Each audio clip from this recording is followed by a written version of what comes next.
वैजा पानी के कमी ना होखी। मंदिर के प्रदक्षिणा करे से तहर मन के पाप कम हो गईल और तह के पिए के पानी भी मिल गईल।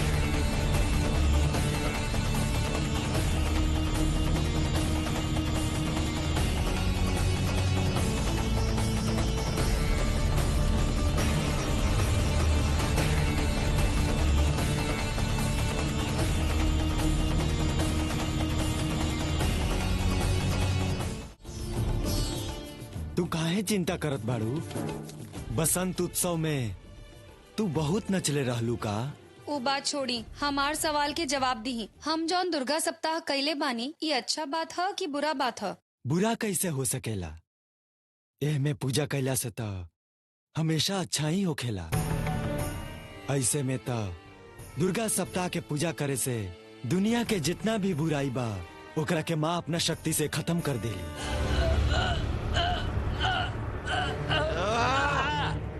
तहरा गांव के माँ और तहार खेल हम नहीं समझ पा रहा। कुछो करत नहीं तो महादेवी अपन चमत्कार दिखा देते रही। अब की बार हमार खेल के सामने अपन खेल कैसे खेला ताड़ी हम देखा तनी।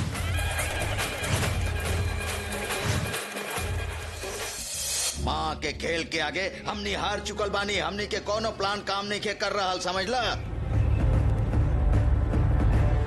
श्री चक्र हमनी के ना मिले। अगर माँ ही सोच ले ली था कुछ भी कर ले, श्री चक्र ना मिली।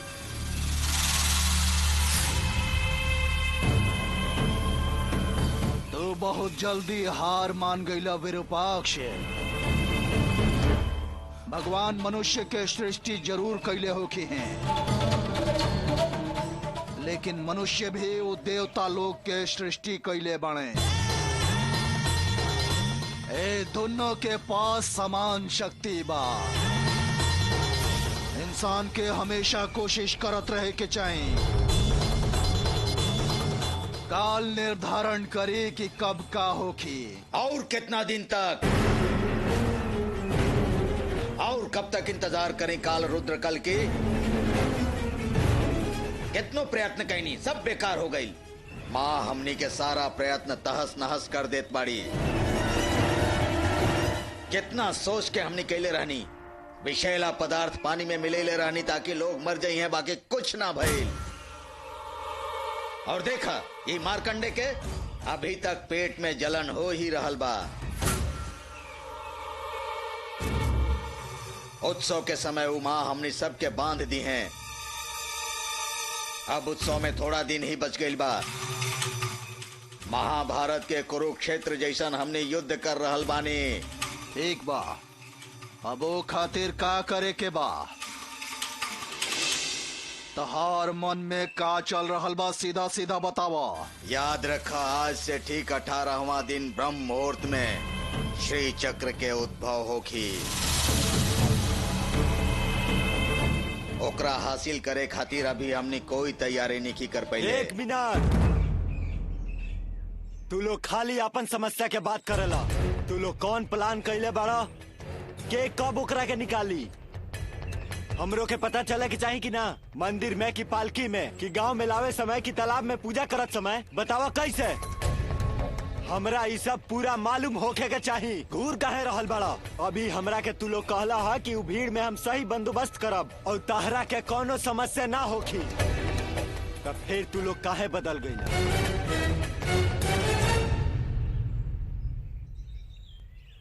वो सब तोहरा हम बतावत बानी।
नजर से नजर ना मिलावे वाला, तारा सामने खड़ा ना होके वाला ऐसा गलती हम कोनो नहीं की कैले।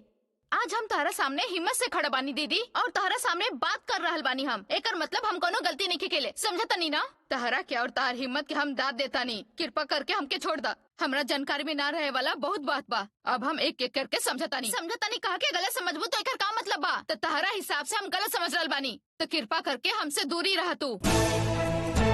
और पता ना इस समस्या लगता हमनी के परिवार और हमनी के मन के अलग करके ही रही। अब हम रउआ के कैसे समझाई? अब तहरा के सब कुछ छुपा के रखे से कोनो फायदा नहीं। हाँ, ठीक बा। तहरा हमरा के जितना डांटे के बाद डांट ला, जितना सजा देवे के बाद दे दा, लेकिन जीजा जी से काहे जले वाला बात करेलू?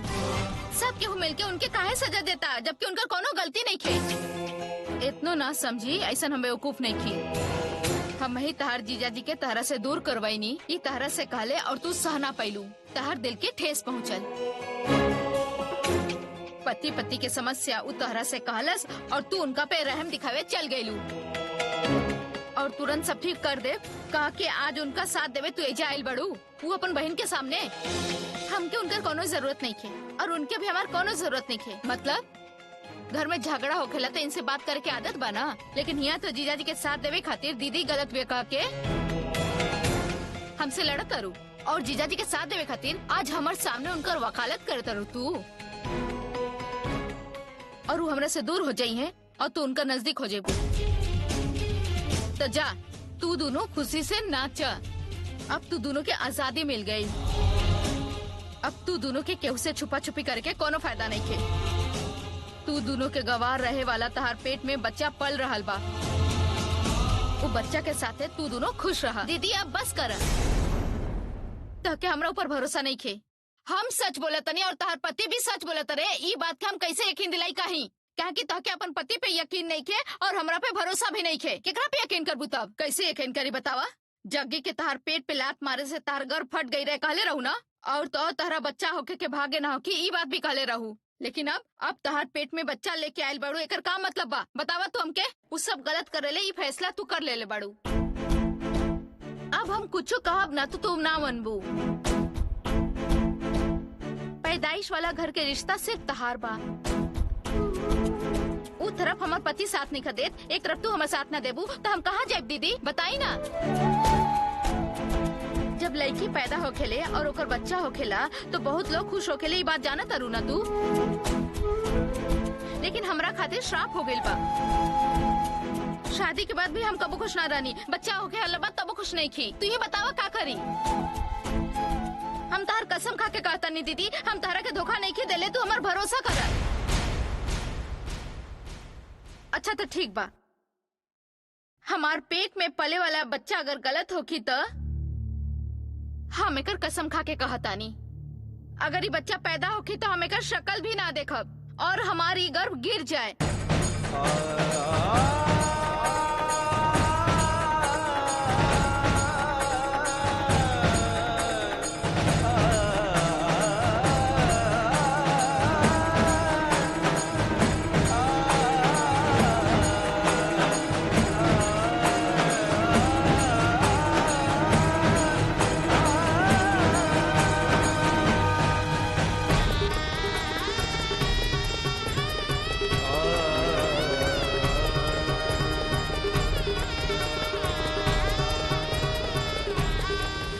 माँ की कसम।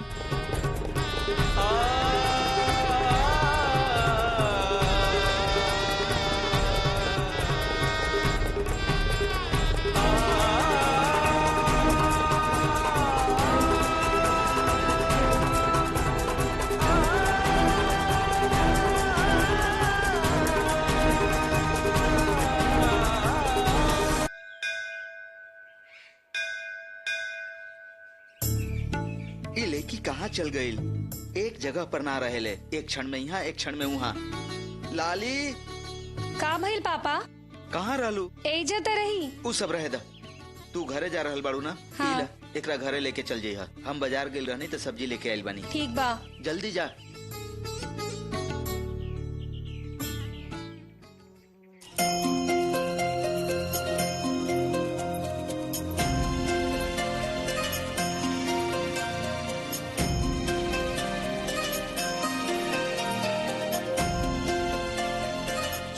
के गुड़िया बहुत ज्यादा पसंद रहे, बाकी हम ओकरा के दीवाना पैनी। आज हम लाली के दे देतानी। ई हम वसंत उत्सव में खरीद ले रही, बाकी हम एकरा के देना पैनी।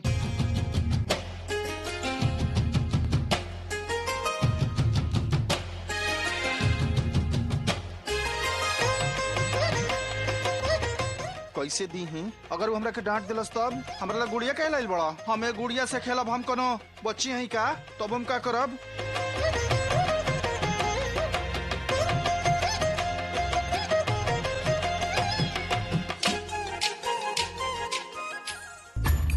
अरे पगला कहीं के, हमरा के काहे डरवावेला? ला अब खुद ही गुस्सा हो गईला। अब मुड़ के बोलबा कि हम चल जाई। हा पागल कहीं के। लाली रुको। लाली वसंतोत्सव में बड़ा मजा आइल रहे। तू पूरा तरह से भींग गई रहू। घर में डांट तो ना सुन लू? डटी है ना का? दादी ओ दिन हमरा के खूब डटले रही।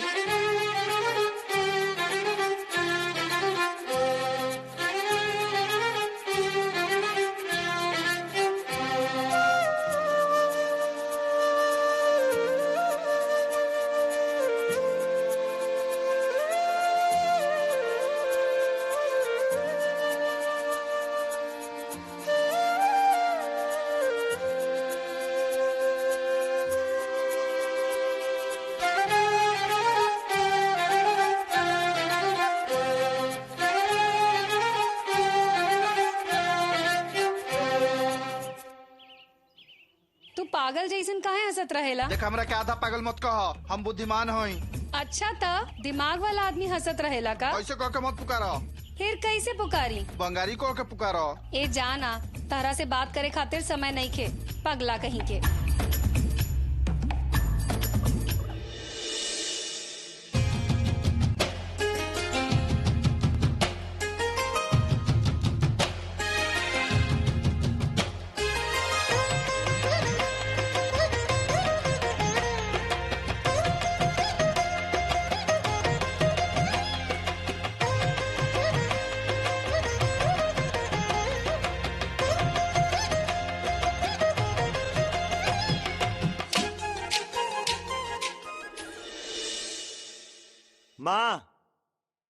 माँ, एक कप चाय दे दो माँ।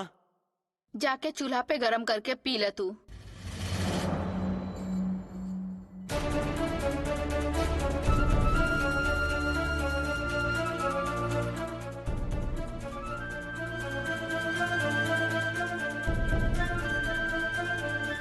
अभियो पिताजी से तहार गुस्सा कम नहीं खे भइल का माँ? जे भी होखे, तारा पिताजी के मामला में ऐसे कड़क ना होके के चाहिए। पिताजी से हमहू नाराज बानी, लेकिन रहुआ वो बात पर नाराज ना होके के चाहिए माँ। पिताजी कोनो बुरा आदमी नहीं खन।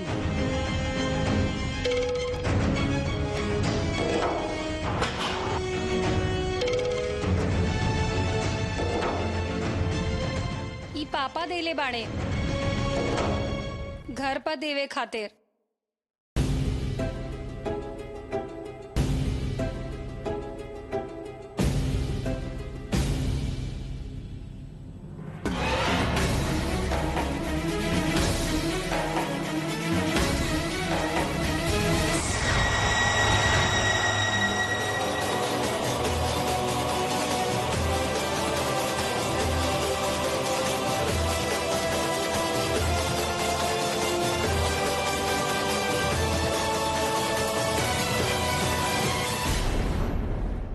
ये कहा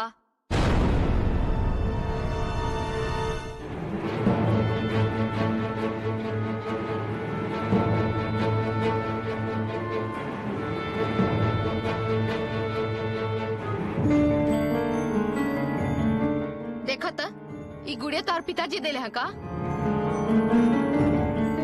दीदी, दीदी, दीदी है न्यावा। का है विद्या?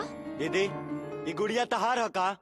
अरे सुंदर बाना, कहाँ से ले आईला? एकर सवाल के जवाब द तू। ये गुड़िया तहार है का? तू खरीद लू है के?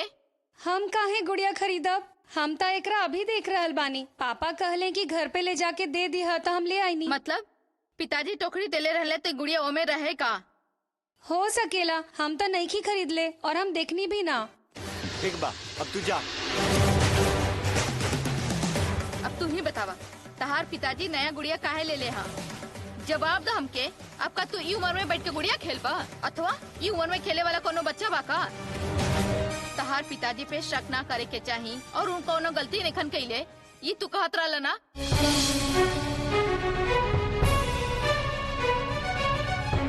समझ गेला क्या और समझाई?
यह त्रिपुर सुंदरी माता के मंदिर।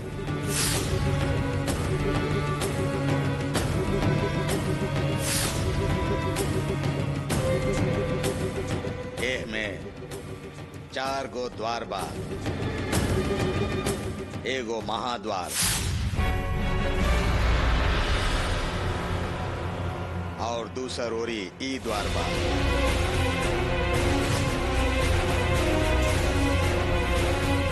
तीसर का द्वार ई बा।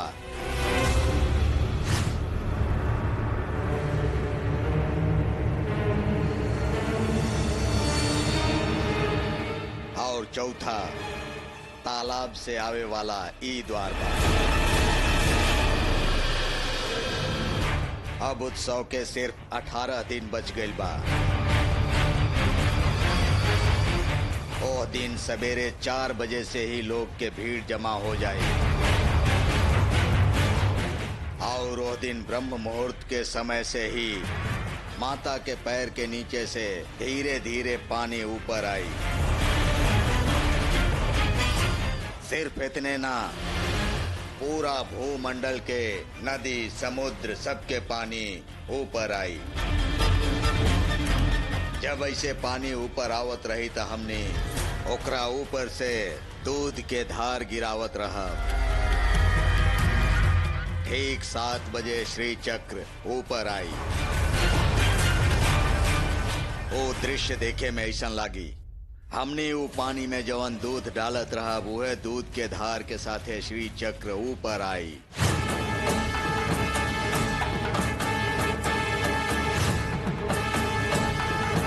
वो दूध के धार से जब श्री चक्र ऊपर आई, वो समय केहू छुए के ना चाहिए।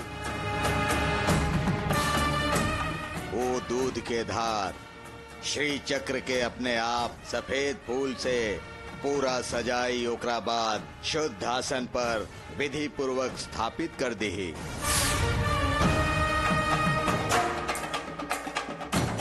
ओकरा बाद श्री चक्र के आरती करके पालकी में बैठावल जाई। सारा भक्त लोग पालकी के साथे माता के जयकारा लगावत रही हैं। फिर उ पालकी के पूरा प्रांगण में घुमावल जाई। ओकरा बाद तालाब पर ले जाई जाई और तब तक 10 दिशा में मंत्रोच्चार गूंजत रही।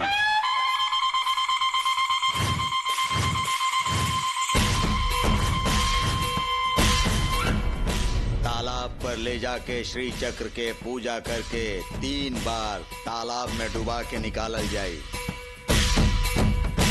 ओकरा बाद श्री चक्र के गर्भगृह के भीतर ले जाई जाई। ये सब होके में 3 घंटा लागी। ओकरा बाद पूजा अर्चना अभिषेक करे में 1 घंटा के समय लागी। 4 घंटा के विधि के बाद मंत्र से शुद्ध कईल जल में श्री चक्र के रख दिहल जाई। सूर्यास्त होखे से पहले वो पानी धीरे धीरे धरती में समा के खत्म हो जाई। श्री चक्र भी धरती में समा जाई। खाली हुए ना, नदी समुंदर के पानी भी अपने आप कम हो जाई। ऐसे चक्र के उद्भव से लेके चक्रास्त तक के श्री चक्र के दर्शन होला।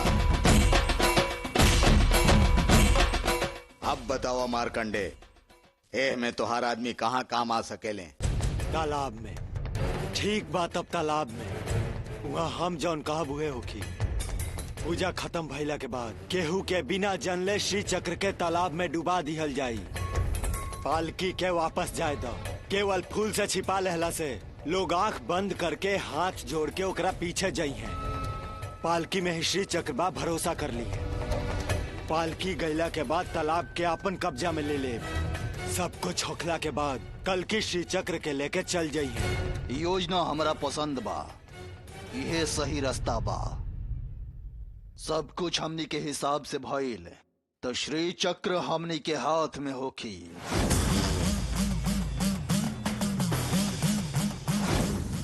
ये योजना हमरा पसंद नहीं की।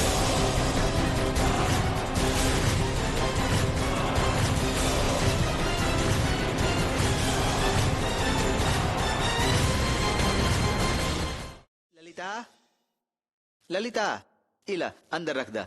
लाली से हमें को झोला भेजले रही, मिलल ना? टोकरी भी मिलल और ओकरा अंदर एगो गुड़िया भी मिलल। ये गुड़िया केकरा खातिर लेनी है? गुड़िया ई के लेके आयल है? ई तो बहुत सुंदर बा। रउआ खुद लेके आइल बानी। अब अनजान बन के नाटक मत करी। उहे टोकरी में रहे ये गुड़िया। तोहार दिमाग खराब हो गइल बा का? हम काहे खातिर गुड़िया खरीदब? लाली के तो हम खाली एगो झोला देले रहनी। रास्ता में ओकरा गुड़िया देखाइल हुई, वे खरीद लेले हुई। लाली लाली वो कोनो गुड़िया नहीं के खरीद ले, रउए खरीद ले बानी। रउआ सीधा सीधा जवाब दीही। लाली देख, तोहार माँ कहत बाड़ी कि गुड़िया हम खरीद के तोरा देले बानी। तू ही बतावा इनका कि ये गुड़िया तू खरीद ले बाड़ू। अरे पापा, हम काहे खातिर गुड़िया खरीदब? हम नहीं खिलाइल। माँ पहले ही एकरा बारे में पूछ ले रही। रउआ जौन सामान देले रही ओही में तो रहे ही। अब रउए बताई, ये रउरे काम है ना? अब हम बताओ तनी, आखिर गुड़िया कहाँ से आयल है? गर्भवती महिला के बच्चा और गुड़िया के शक्ल देखे के चाहे। ई बात वैद कहले रहले। यहाँ के बा गर्भवती? राउर प्रेमिका सुनीता। रउआ ओकरे खातिर गुड़िया ले आइल बानी। अब फसला पे रउआ कहानी बनाओ तनी, झूठ बोला तनी। ललिता, ई गुड़िया से हमार कोनो संबंध नहीं खे। अरे ओकरा खातिर सब करे खातिर ओकर पति जग्गी बा। ओकर जरूरत के पूरा करे खातिर, ओकर ध्यान देवे खातिर। जग्गी के पत्नी गर्भवती भइल बिया। रउआ काहे इतना खुश होता नी? अरे हम जानत तानी, जे बच्चा के बाप बनेला ओकरा ई चाहत होकबे करेला ना। ललिता,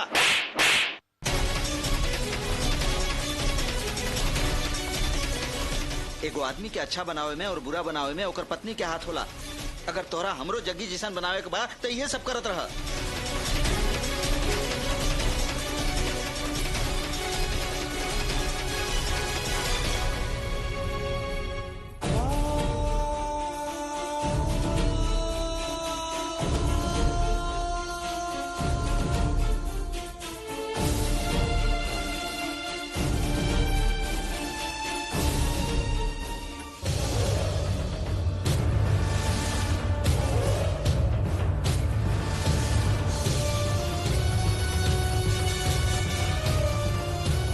पसंद नहीं खे के का मतलब होला? श्री चक्र के तालाब में डुबा दिहल जाए, फिर सबका गईला के बाद कल की बाहर निकाल ली। योजना सही बा। लेकिन हमरा तोहारी सोच पसंद नहीं काहे खे। पसंद नहीं खे? मैं का पसंद ई नहीं योजना पसंद नहीं क्या खे। पसंद नहीं खे? जवाब दी ना। काहे पसंद नहीं खे हम बताओ तनी मार्कंडे। तू चाहता कि हम श्री चक्र के छुई, बाकी विरूपाक्ष नहीं खन चाहत।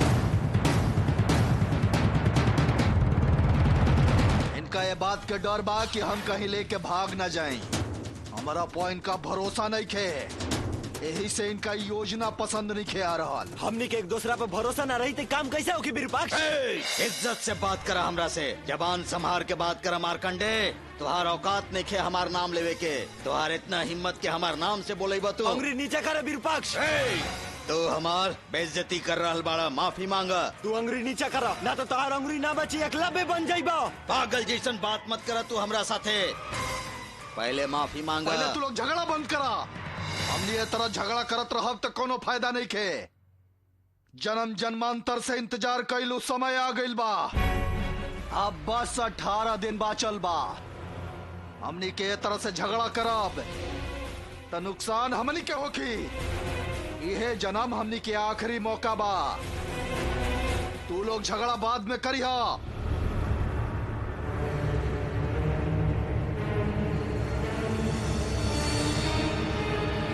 हमार बात सुना विरूपाक्ष, एक काम खातिर भरोसा जरूरी बा। तहरा अगर हमरा पर भरोसा नहीं खे तो चली, बाकी हमरा तहरा पर भरोसा बा। श्री चक्र के कैसे हासिल करे के बा एकर योजना तू ही बनावा, लेकिन एक काम खातिर योजना तहरा आजे बनावे के होखी। हमने पास समय नहीं खे।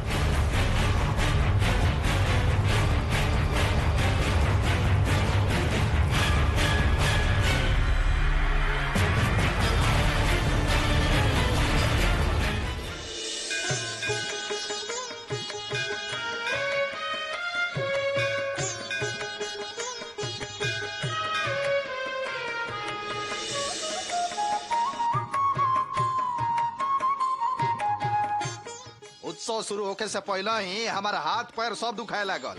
दिन भर में 4 बजे बुलावे ले कमेटी के लोग। हम 4 बार ऑटो चला रहल बनी और हमार गाड़ी जोन बा डीजल से चलेला ना कि पानी से। सुना, ये उत्सव खत्म होके तक डीजल और रोज के भाड़ा हमरा के बढ़ा के दिया।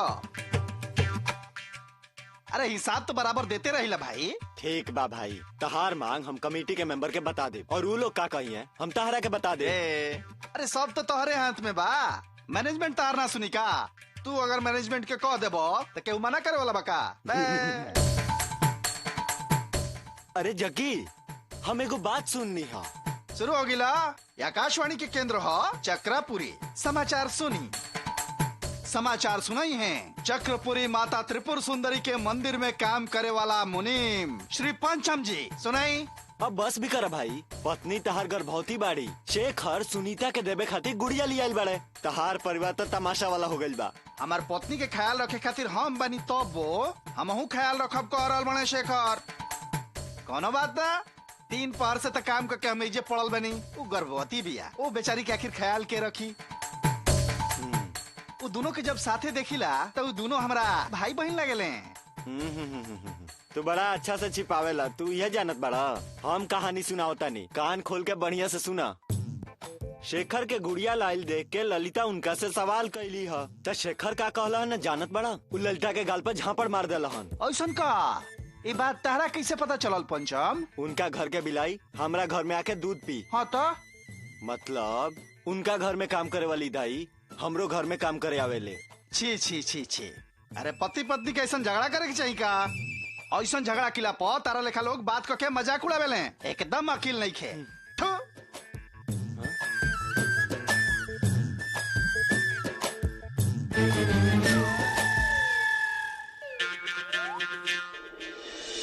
अभी काम खत्म नहीं खे भइल का? ना कुछ बाकी बा।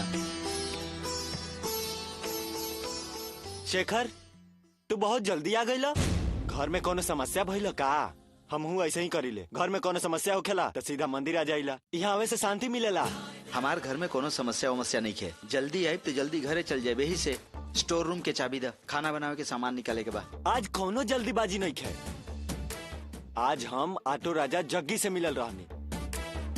तहार मन बहुत अच्छा है ना? तो उ जग्गी के पत्नी गर्भवती बिया, यही से ओकरा खातिर गुड़िया लायल रहला और उ बहुत खुश भई रहे का? सुना पंचम, तू स्टोर रूम के चाबी देबा कि हम घरे चल जाई? तू खाना बना लिया यहाँ के। अरे तू काहे नाराज होता रहे शेखर? हम जैसे सवाल करनी है वैसे ललिता सवाल कर लिया था, उनका गाल पर झापड़ मार देला हा। ये सब सुन के हमरा मन में बहुत दर्द भइल रहे। जे भी होके पत्नी पर हाथ उठावल गलत बात है। काहे हम तुहार पत्नी के झापड़ मरले बानी? तोहार पत्नी जब मंदिर आयल रही तो तोहरा बारे में बहुत गलत बात कैले रही। तोहरा साथे वो सुतल ना चाहेली, काहे कि तोहार खर्राटा बाजेला और तोहार मुंह से दारू के बदबू भी आवेला। इस सब बात हमरा पता बा, लेकिन हम पूरा गांव में बतावत बानी का।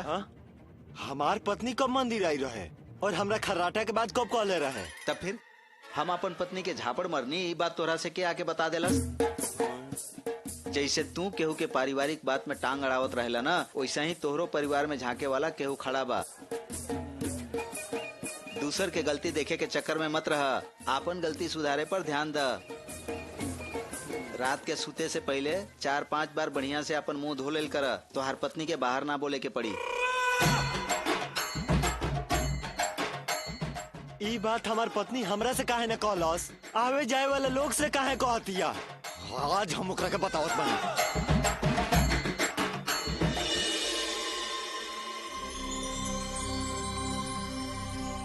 काहे शेखर आज दुखी लगा तरह? अरे आज आवत समय रास्ता में वो पंचम मिल गई, आज के पूरा दिने खराब हो गई। काहे ओकरा का दिक्कत बा? आज बैठ के हिसाब ना लिखी का? हम ओकरा बारे में का बता सकत बानी, हम अपन प्रसाद बनावे जात बानी। अच्छा तू बताव, ऐसन काहे किला हुआ? हम का कही नहीं, वो ऑटो राजा जग्गी पहले ही से टेढ़ ह। बाप बनी ई बात सुन के बंदर जैसन उछल रहल बा। ओकर पत्नी गर्भवती बिया तो बड़ा खुश हो रहल बा। ऊ तो ओकर ख्याल रखी, लेकिन तू काहे ओकर पत्नी के इतना ख्याल रखत रह? मतलब रउआ कहल का चाहत बानी? पूरा गांव में यह बात चल रहल बा कि तू गुड़िया खरीद के सुनीता के देले बाड़ा। रउआ देखले बानी का? अरे हम काहे के देख जाई, लोग बात कर रहल बाड़े। कौन लोग? के कहला सा? आज सारा लोग मंदिर में गुड़िया के नाम से अभिषेक करौले बाड़े का? अरे वो ऐसन बात नहीं खे का कि के कहला सही बताई। वो पंचम कहला सा कि तू सुनीता के गुड़िया लाके देला हवा। ये बात तुहार पत्नी पूछली तो तू उनकरा के झापड़ मार देला। और वो दूसर बात ना बतौलस का? वो कौन बात है? ई है कि राउत दूसर की पत्नी के पायल बड़का जमींदार साहब के बगीचा में मिलल रहे, वहाँ का करे गेल रहली। हम सोचनी की जायदा बेचारे पुजारी जी दिन भर मंदिर में रहले, यही से वो बेचारे वहाँ घूमे गए होखी। हम ई बात तक केहू से ना कहनी।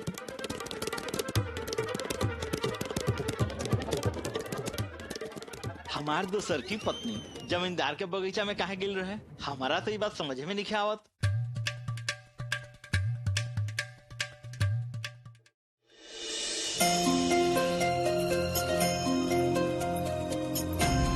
वो कैसन रहे? का उहे मतलब? जना में कोई गो रंग रहे? उहे। अच्छा ऊ तो बहुत अच्छा रहे। तेरा पसंद बा? बहुत पसंद बा, लेकिन ओमे तकलीफ भइल रहे। तकलीफ भइल? ओसे काहे तकलीफ भइल? सर दर्द हो गईल हमार। ओकरा से सर दर्द काहे हो गईल? और ना था वो रंग वाला पानी में बहुत देर तक खड़ा रही, सर दर्द ना होखी का? तू काहे खड़ा रहो रंग वाला पानी में? बसंत उत्सव के समय केहू छुपल रही का? तू ही हमरा ऊपर पानी डाल ले रहा ना। हम तारा पे पानी फेंकले रही, ओकरा से का लेवे देवे के बा? ऊ तो हम काल देले रही। वसंत उत्सव तो पहले ही खत्म हो गईल। वसंत उत्सव में तू और हम साथ में खेल ले रही, यही से हमरा सर दर्द हो गईल। तू ओकरा बारे में पूछ रहल बाड़ा ना, यही से जवाब देता नहीं। अरे वो बात ना लली, काल तहार टोकरी में हम गुड़िया डल ले रही। वो पसंद आयल की ना? वो क्वेश्चन लागल पूछनियो। तू बुद्धू हवा का? तब तू ही गुड़िया डल ले रहा झोला में, ओकरा वजह से घर में झगड़ा होत बा। अरे सुंदरी के एगो गुड़िया बहुत ज्यादा पसंद आयल रहे, वो समय हम ना दिला पाइल रही। तारा अंदर सुंदरी के जान बा ना, तारा के देव तो सुंदरी के दिला ऐसा होके ऐसे देनी। ठीक बा, तू तो ले लेला, लेकिन हमरा के बता के दे देता। चोरी से हमार झोला में काहे डाल देला? सामने से देवे में डर लगत रहे, तू डांटे लगबू ये डर से तार टोकरी में डाल देनी। सोचनी घरे जाके देख लेबू। अरे पागल, सब कोई ठीक है कहेला कि तू मंद बुद्धि हवा। तू जानत बड़ा तहरा वजह से माँ पापा झगड़ा करे लगले। क्या उसे घर में क्या हो गईल? घर में झगड़ा हो रहल बा। माँ समझली कि पापा और गुड़िया केहू और के देवे खातिर खरीद ले रहन। पापा माँ के झापड़ मरले हैं, जानत बाड़ा? अरे अरे का? अरे अभी तो हमरा साथे चला। कहाँ जाए के बा? हमार घर पर। तू जौन गलती कैले बाड़ा तू ही ओकरा के ठीक करबा, ना तक केहू भरोसा ना करी। चला हमरा साथे। अरे ना हम ना जाइब। इस समस्या के बाद तार घर के लोग हमारे के मरी हैं। विद्याशंकर तो मार के हमारे हाथ गोड़ तोड़ दी। हाँ तो का करी? माँ पापा के बीच जौन लड़ाई हो रहल बा वो कैसे ठीक होखी? हमरा साथे चला, वहाँ चल के तू सब सच बात बता दो। हमार विश्वास करा, तारा कुछो ना होखी, ना तो सब लोग हमरे पे शक करत रही हैं। घरे चल के सब बता दो। माँ माँ तू काहे एकरा के पकड़ के ऐजा ले आइल बाड़ू? एकरा से पूछी ई का टेढ़ काम कइले बा। ई जन्म ही ले ले बा टेढ़ा काम करे खातिर। अभी तू का कइला हा? केहू के परिवार बिगाड़े के काम तो ना कइला है ना? चुप काहे हो गईला बोला? पता नहीं कैसन लड़का है, कोनो न कोनो गलती करे के एकर आदत हो गईल बा। अगर बता के करे तो अच्छा रहे। अगर पूरा गांव जलत रही त ई बस एक लोटा पानी लेके आई। अरे का कइला हा? कहा बंगारी? ऊना गुड़िया हमने की कह पावत, तू ही कह। माँ ऊ जोन गुड़िया के लेके झगड़ा हो रहल बा, रउआ समझनी की ऊ पापा लेके आयल बाड़े, लेकिन ओकरा के ई लाइल रहे। का? हाँ माँ, ऊ गुड़िया ही हमरा खातिर खरीद ले रहे। हमरा के देवे में डरात रहे, यही से झोला में डाल देलस और हम ध्यान न देनी। और जब हम घर आईनी था, रउआ ओकरा के देख के पापा पर शक करे लगनी और ओकरा से ही घर में झगड़ा हो गए। का हो गईल? हाँ, तहार काम के तारीफ हो रहल बा। ऊ गुड़िया पापा लाइल बाड़े ही सोच के माँ पापा के। लाली खत्म हो गई। हमारे दिल गुड़िया से इतना बड़ समस्या खड़ा हो गईल का? कृपा करके हमरा के माफ कर दी। जौन काम करे के रहे कर के अब तू माफी मांगत बाड़ा। हमरा के माफ अरे करी। अरे बस हटा। ना जब ले माफ न करब हम गोड़ ना अरे छोड़ब। रह दा, हो गई। लाली तू एकरा के ले जाई जैसे, और एकरा के डटिया मत तू। चला बाहर। ए रुका, हमारे से एक बार और माफी मांगो। ना ना अब तू चला ही जैसे। हमरा के माफ चला। कर दी।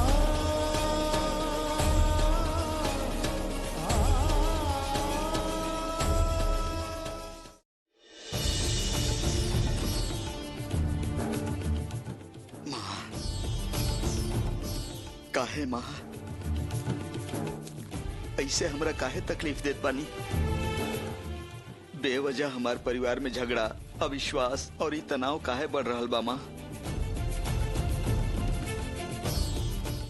वहाँ सुनीता के माँ बने के खुशी देके हमार घर के खुशी काहे छीनत बानी? हमार घर में अशांति हो गई। काहे माँ, काहे बिना गलती के हमरा पर इल्जाम लाग रहल बा? हमार पत्नी ललिता के हमरा पर संदेह हो गइल बा। हम इतना ईमानदार बनी तबो हमरा पर विश्वास नहीं की करत। हमरा पर आरोप लगा रहल बाड़ी, हम उनका कैसे समझाई? हम सब समस्या खत्म कर देनी और ये सोचनी कि अब सब केहू शांति से रही, तब वो संदेह, विवाद, झगड़ा हो रहल बा। सब एक दूसरा से दूर जा रहल बाड़े। माता हम तो एगो चींटी के भी ना मार सकेनी, तब वो बार बार हमरे साथे बुरा काहे हो रहल बा माँ? कृपा करी माँ, इस समस्या के दूर करी, हमार घर में शांति लाई माता।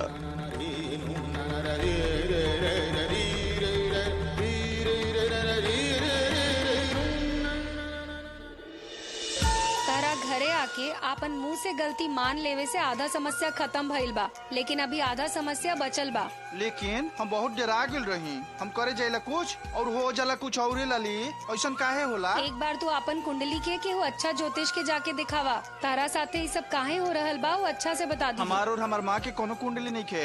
हम माँ से पूछले कि कब पैदा भइल रही, तो कहली श्री चक्र उत्सव से 2 साल पहले पैदा भइल रहा। दिन नक्षत्र उनका कुछ नहीं खे पता। हमार जन्म आधा रात के भइल रहे, माँ बसते ने कहली।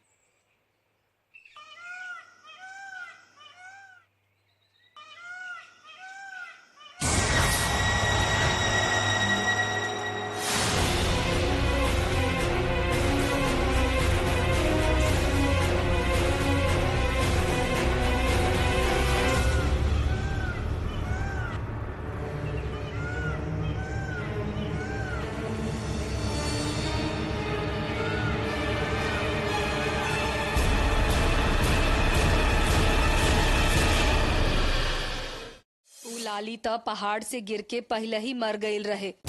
अब ओकर शरीर में हम रह रहल बानी। अभी हमने कहाँ बनी? कुछ दिन पहले हमारी यहाँ बलि दियाइल रहे।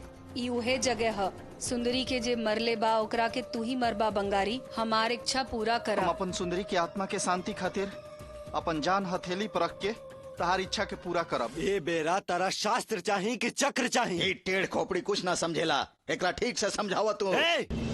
हम टेढ़ा खोपड़ी हई, ज्यादा बोलला तो जबान काट ले पंचांग शैतान। हे! पंचांग के प्रपंच मत करा आधा खोपड़ी।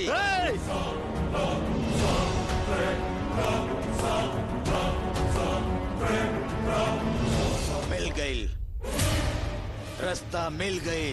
कौन रास्ता? उत्सव के दिन श्री चक्र के उद्भव होखत समय सूर्य ग्रहण लागे वाला बा।